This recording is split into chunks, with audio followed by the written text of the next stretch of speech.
Hello, and welcome to CommonSensePolitics.tv. This is part of an article I found on Bloomberg.com.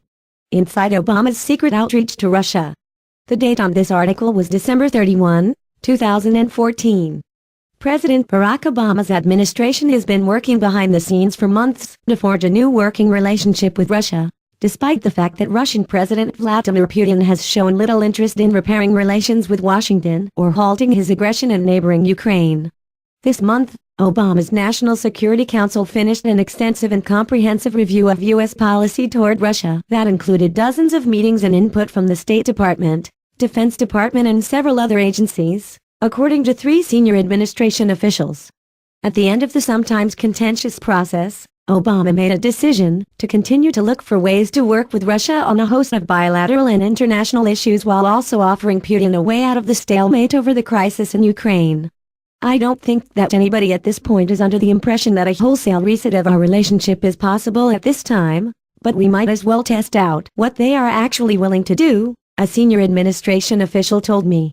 Our theory of this all along has been, let's see what's there. Regardless of the likelihood of success. Leading the charge has been Secretary of State John Kerry. This fall, Kerry even proposed going to Moscow and meeting with Putin directly. The negotiations over Kerry's trip got to the point of scheduling, but ultimately were scuttled because there was little prospect of demonstrable progress. In a separate attempt at outreach, the White House turned to an old friend of Putin's for help. The White House called on former Secretary of State Henry Kissinger to discuss having him call Putin directly, according to 2 officials. It's unclear whether Kissinger actually made the call. The White House and Kissinger both refused to comment for this column.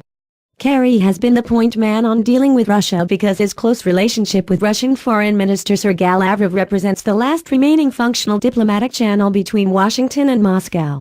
They meet often without any staff members present, and talk on the phone regularly. Obama and Putin, on the other hand, are known to have an intense dislike for each other and very rarely speak.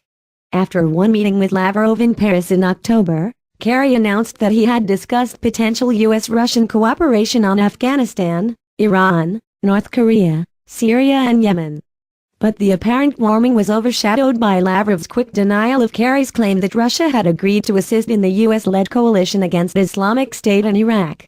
Some experts feel, placing the diplomacy in the Kerry-Lavrov channel dooms its outcome, because the Russians know that Kerry himself has no power to make major decisions and Lavrov has to be careful not to be seen as cozying up to the U.S. Obama has made it clear that in his last 2 years in office he is prepared to make big moves on foreign policy even if they face political or legislative opposition, such as normalizing relations with Cuba or pursuing a nuclear deal with Iran.